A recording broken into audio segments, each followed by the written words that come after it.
regarde Vincent. Bonjour, alors est-ce que vous pouvez vous présenter? Oui, mon nom est Olivier Bonin, je suis sculpteur. Je ne suis pas sculpteur depuis mon enfance.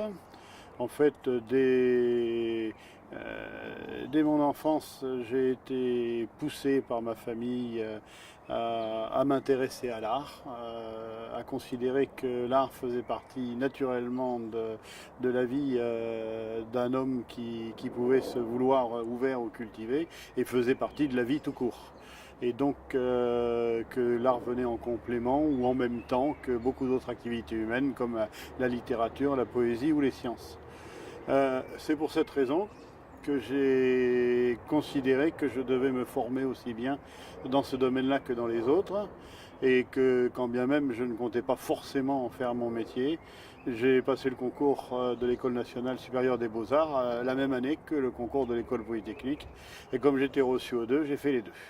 Je les ai fait en parallèle, ça a demandé un peu d'agilité au point de vue du temps, mais par contre ça a été l'occasion d'un enrichissement spirituel et intellectuel considérable, car les activités d'études mathématiques ou scientifiques sont certes très poétiques mais un petit peu abstraites, et l'art, même quand on le qualifie d'abstrait, est quand même très proche d'un travail de la matière, de la peinture en tant que quelque chose de concret, de la couleur. Et donc, quand bien même elle doit obéir ou elle peut obéir à des considérations très très intellectuelles, ça reste une activité qui est très complémentaire d'une activité purement intellectuelle. Donc j'ai mené, j'allais dire, les deux carrières de front, en tout cas les deux formations. Je dois dire tout à fait honnêtement que la sculpture ne m'a pas passionné quand j'étais jeune ou même quand j'ai fait mes études. J'ai un peu négligé l'atelier de sculpture et je me suis consacré à la suite de mon maître Yankel, essentiellement à la peinture, et je suis sorti des Beaux-Arts après 6 ans d'études en étant à peu près exclusivement un peintre. J'ai continué cette activité de peinture pendant une dizaine d'années, jusqu'au jour où j'ai trouvé le chemin de Damas, un peu par hasard, et surtout parce que je tenais à apprendre à mes enfants à manipuler les volumes et les formes. Je me suis mis à leur côté et j'ai découvert le plaisir qu'il y avait à travailler la pierre, à travailler le marbre. Et donc à penser en 3 dimensions et aller chercher au fin fond de la matière la vérité artistique qui s'y trouve. Il y a 2 sortes de... Vas-y.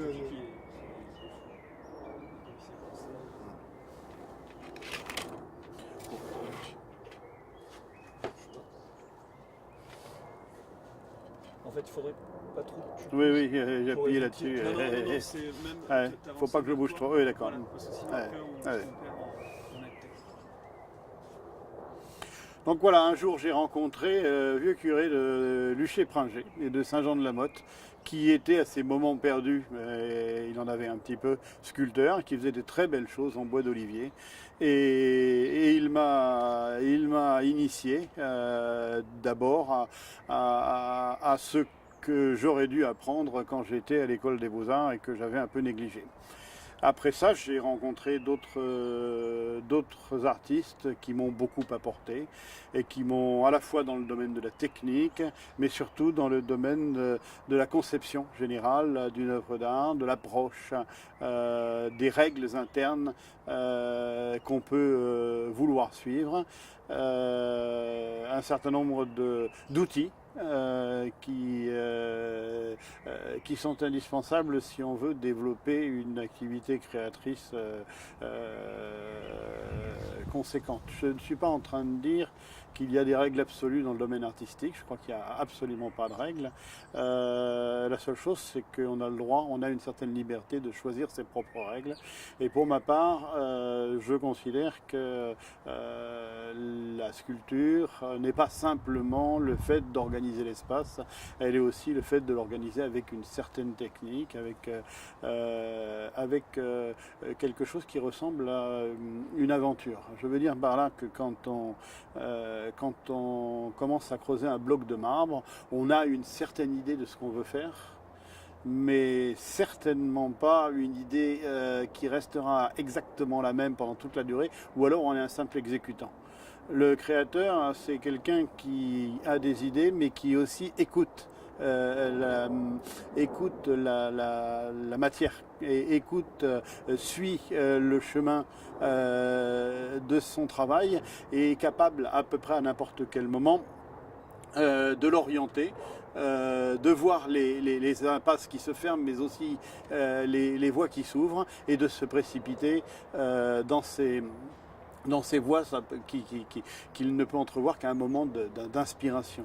Il y a donc dans le travail qui consiste à creuser un bloc de pierre, une aventure, quelque chose de beaucoup de suspense. En fait, vous ne savez pas exactement où vous allez aller, vous ne savez pas exactement comment vous allez y aller, et vous ne savez pas ce que ça va donner. Et il faut être autant à l'écoute qu'avoir un objectif et le suivre. Il y a quelque chose de tout à fait exaltant et de tout à fait aussi inquiétant. C'est encouragé par le fait que si vous enlevez un millimètre de trop, c'est fini. Il est parti, vous ne pouvez pas le remplacer, vous ne pouvez pas le remettre, et donc ça ne sera pas la même chose, et peut-être même il faudra abandonner votre bloc et en commencer un autre. Il y a donc un risque. Le processus créatif du sculpteur sur pierre, en tout cas, est un processus dans lequel il y a une perception du risque, et qui quelquefois oblige certains sculpteurs par prudence à enlever un peu moins, et finalement à ne pas aller jusqu'au bout des choses. Il y a donc à la fois un risque et une nécessité d'audace.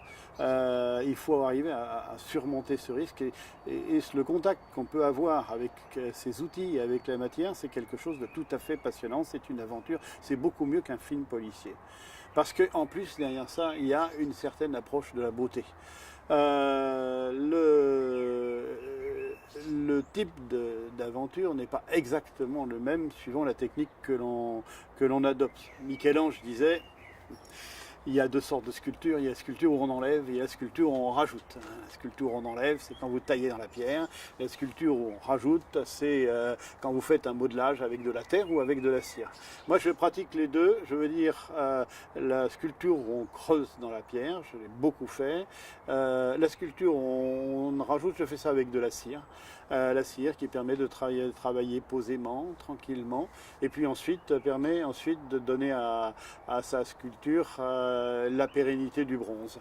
Et il y a dans les deux processus, qui sont fondamentalement différents, un aspect complémentaire qui fait que l'un enrichit l'autre. Beaucoup de sculpteurs, d'ailleurs, ont commencé par des modelages pour faire des petites maquettes avant de faire leurs grands marbres finaux. Mais si l'on regarde quelqu'un comme Rodin, qui n'a jamais véritablement taillé le marbre, qui a fait tailler des marbres par ses praticiens, mais qui lui faisait des modèles en plâtre, il a réussi néanmoins à penser la forme, à penser la création avec une seule des deux techniques. Et donc ça n'est pas absolument obligatoire, c'est simplement un choix personnel. Moi personnellement, il y a quelque chose, je pense, qui est irremplaçable. Et je ne comprends pas comment on peut vivre sans donner des coups de gradine ou des coups de pointe dans le marbre. Il y a une telle jouissance. Je pense que des psychanalystes pourraient se pencher sur le sujet, parce que quand la gradine pénètre dans la pierre, quelque dure que soit la pierre, elle prend d'un seul coup des éclats, et elle est brillante. Elle ressemble à presque du sucre cristallisé. Il y a dans ce contact très très intime avec la nature même de la roche quelque chose de profondément générateur de bonheur. C'est une activité risquée, inquiétante, stressante, mais c'est aussi une activité de bonheur. Je pense à certains peintres comme Bonnard, qui est considéré comme un peintre du bonheur, alors que beaucoup de peintres ont besoin de plonger dans leurs inquiétudes, dans leurs angoisses, pour arriver à créer, à dire ce qu'ils ont à dire. La sculpture a quelque chose de posé, il y a une jouissance dans l'acte même de sculpter qui fait qu'il est assez difficile, au moins à ceux qui taillent à la pierre, de ne pas être dans une certaine mesure récompensé au moment même de l'acte, gratifié au moment où on creuse, gratifié au moment où on polit. Ce contact charnel avec la matière est quelque chose... Si les gens savaient à quel point c'est quelque chose d'agréable, je crois qu'il y aurait beaucoup plus de sculpteurs. L'autre versant, celui qui consiste à voir une idée et puis à ajouter un peu de la matière pour atteindre son idée petit à petit, à revenir en arrière s'il le faut, à repartir, à hésiter, mais à progresser par petits pas, par retouche. Le droit au repentir, c'est quelque chose qui est aussi très intéressant, qui vous oblige à avoir sur votre propre processus créatif un regard critique, un regard lucide. C'est une école de lucidité.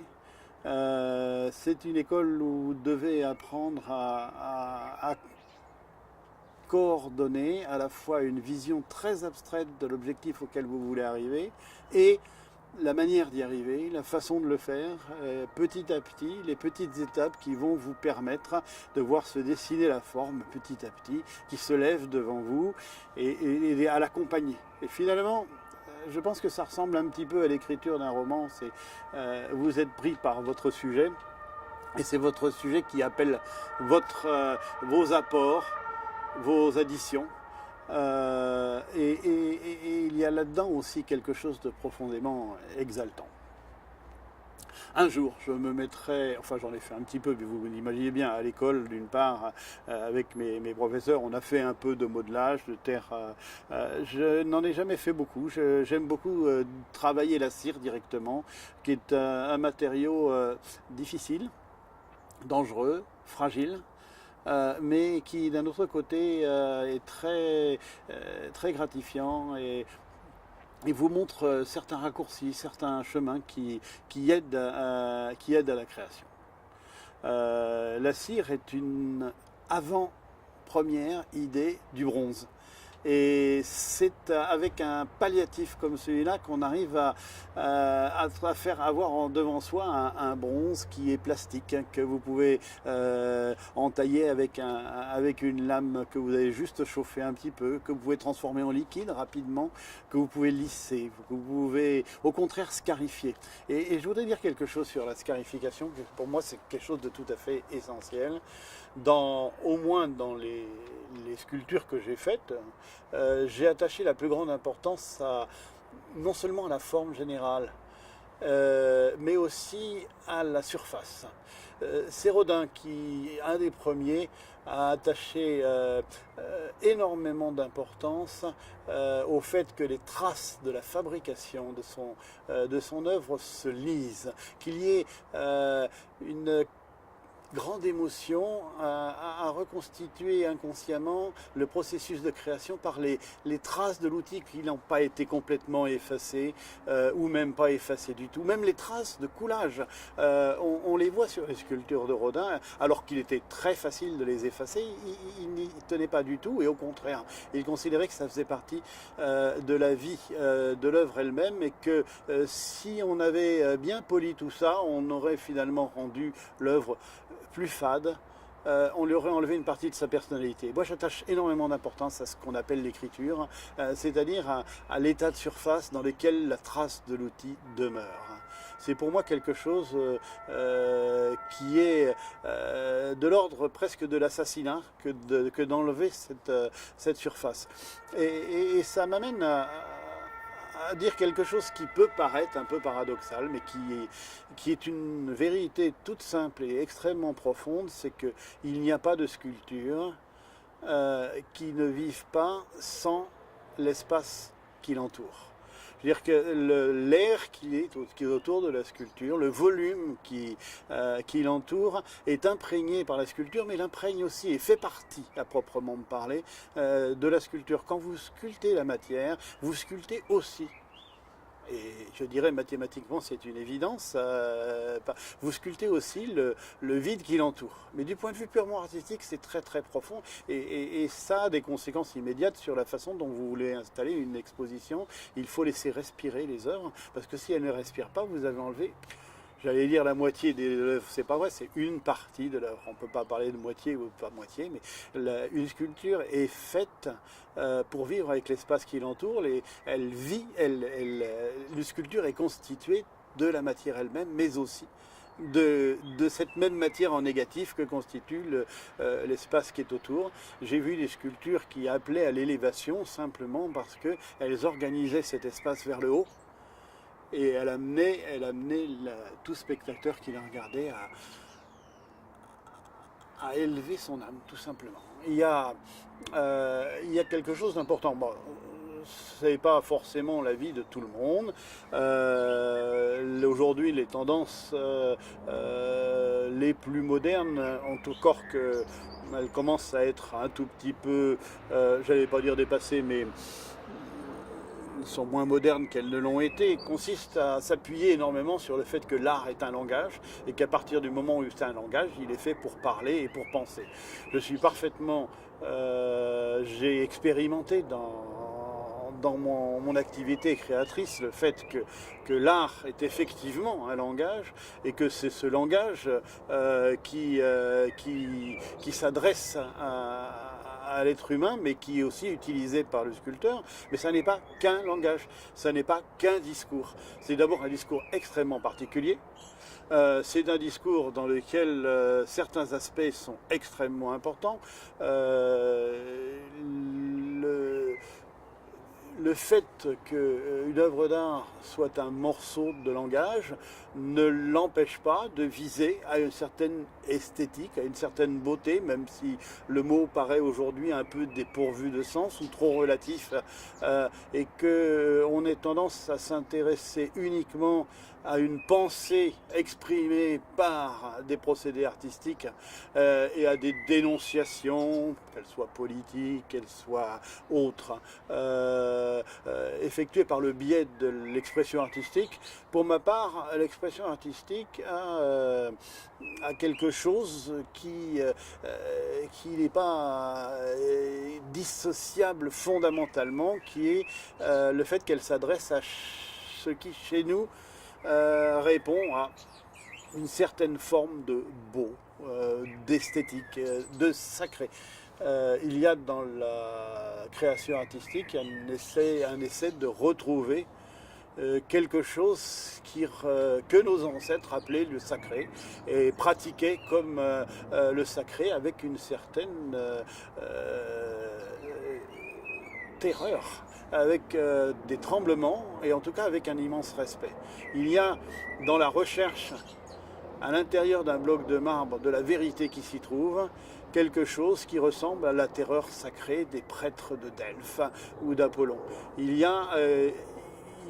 a par conséquent chez nous une humilité nécessaire. Le créateur orgueilleux c'est à mon avis quelqu'un à qui il manque fondamentalement une qualité pour aller plus loin. C'est quelqu'un qui s'arrêtera par autosatisfaction. Je crois que le créateur doit être insatisfait. Il doit être conscient du fait que ce qu'il fait est une démarche qui a un caractère religieux et sacré, et il doit avancer avec terreur.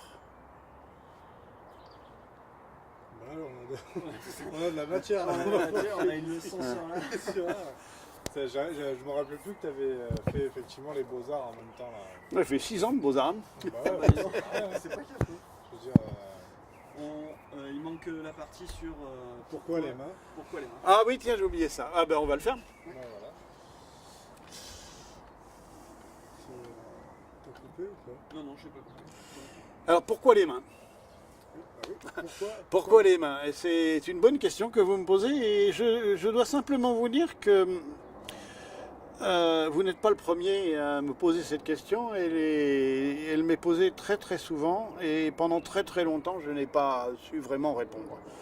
Alors bon, on peut s'en sortir en disant je ne sais pas ou en disant pourquoi les mains, pourquoi pas. En réalité,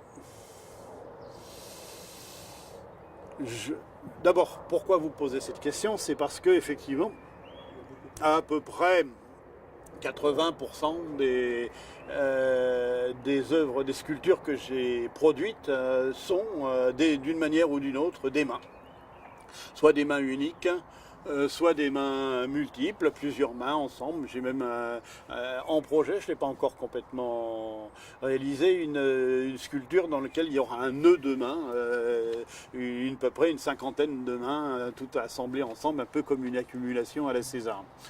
Mais pourquoi cette espèce de monomanie? Pourquoi ne pas faire comme, j'allais dire comme tout le monde, choisir des formes différentes, explorer le monde des possibles? D'abord, le monde des possibles, il est infini, et rien qu'en choisissant un tout petit sujet comme les mains, vous avez de quoi consacrer une vie de sculpteur et peut-être même plusieurs. Donc ça n'est pas une restriction. Il ne faut pas voir ça comme une restriction. Je pense que on pourrait comparer, avec la modestie qui s'impose, cette approche qui consiste à refaire, refaire et refaire et refaire, non pas toujours la même main, mais toujours une main différente.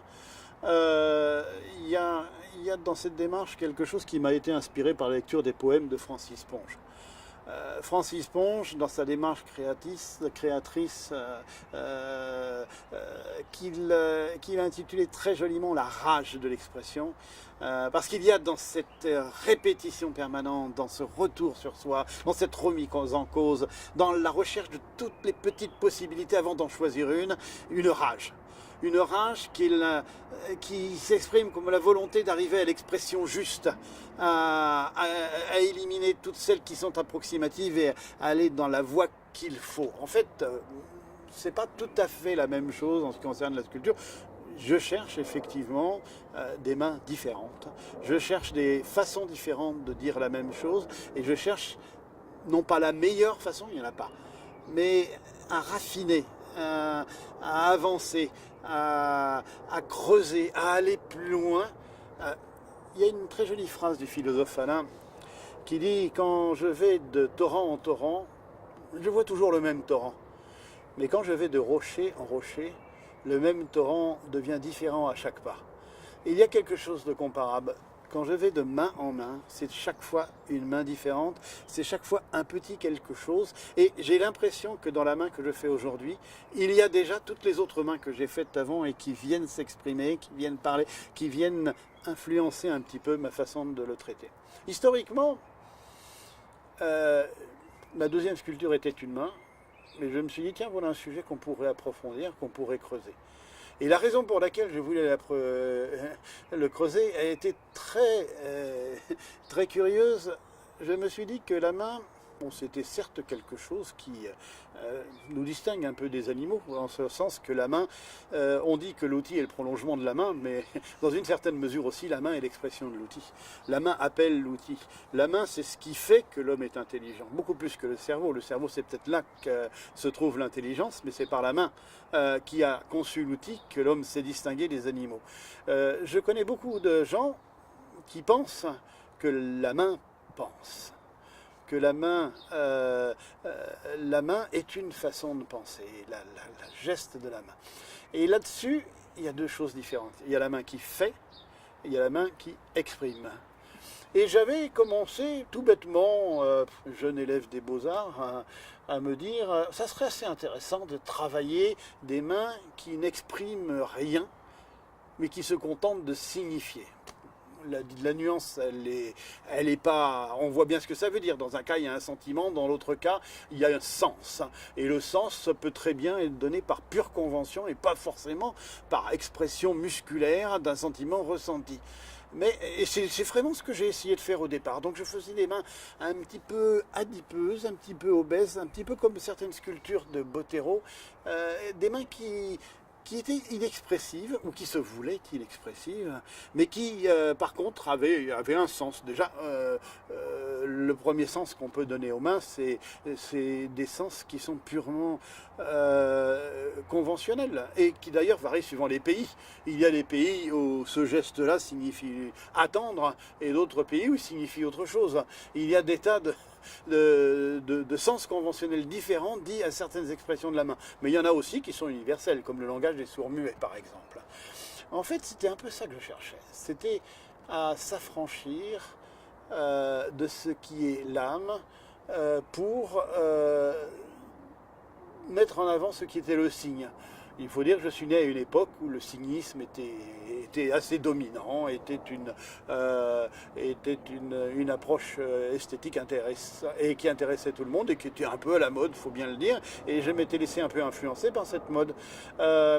J'ai donc cherché à faire des mains signifiantes et non expressives. Et je dois dire que j'ai complètement échoué. C'est-à-dire qu'au fur et à mesure que j'avançais, il se glissait dans mes sculptures et à mon insu et contre ma volonté, quelque chose qui était un petit reste de tension musculaire, qui était un petit reste de crispation et qui de toute évidence ressemblait à quelque chose de condamnable, à savoir l'expression. Il y a un beau jour où j'ai baissé pavillon et j'ai renoncé à ne pas être expressif.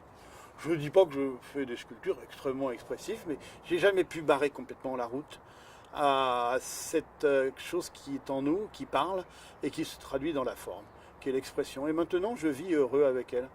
On s'entend bien. Elle vient quand elle veut. Je ne lui ferme pas la porte. Si elle ne veut pas venir, elle ne vient pas. Mais je m'interdis d'interdire. Et donc, je fais mes petites mains, tranquillement, les unes après les autres, toutes différentes. Chacune est un enfant unique. Et chacune a vécu une aventure que j'ai partagée pendant tout le temps de la création. C'est très bien. Il reste 5 minutes. Est-ce que vous voulez parler d'autre chose que les mains? Ah oui, alors j'aurais dû répondre à votre question tout de suite en disant mais pourquoi que des mains? J'ai pas fait que des mains, j'ai fait autre chose. J'ai fait des sculptures un peu abstraites dont on aurait beaucoup de peine à soutenir que c'est uniquement des mains. J'ai même fait des sculptures assez concrètes qui représentaient de façon précise certains organes du corps humain accumulés en grand nombre ou en échelon unique, mais qui, en regardant bien, on s'apercevra que ça a un rapport seulement épisodique avec la main. En tout cas, ça n'est pas les mains. Voilà. Il y a dans la satisfaction du sculpteur, le fait d'améliorer sans cesse sa technique et son mode d'expression.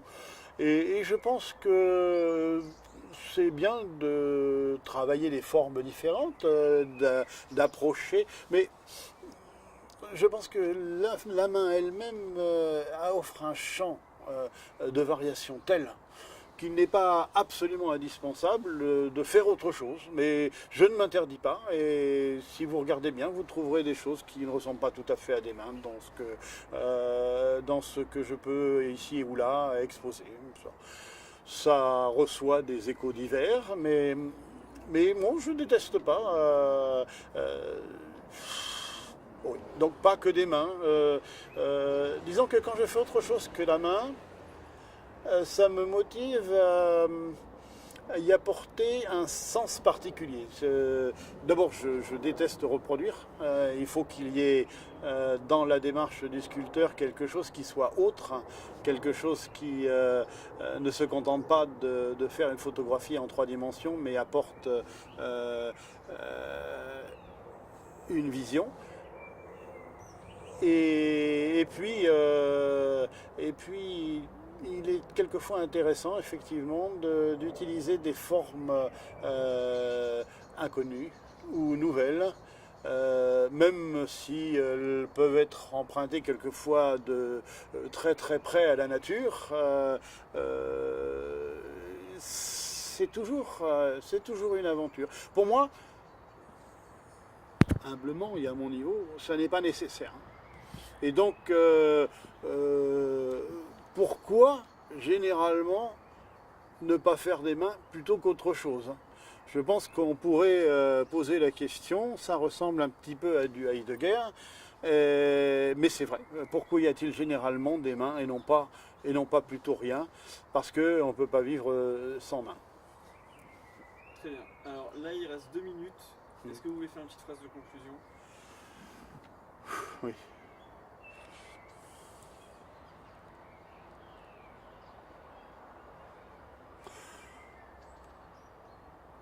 Tout simplement et tout modestement, l'art et la sculpture avant tout est une aventure, c'est aussi une somme de petites aventures, c'est un bonheur, c'est une des voies les plus sûres pour s'accomplir intérieurement et extérieurement.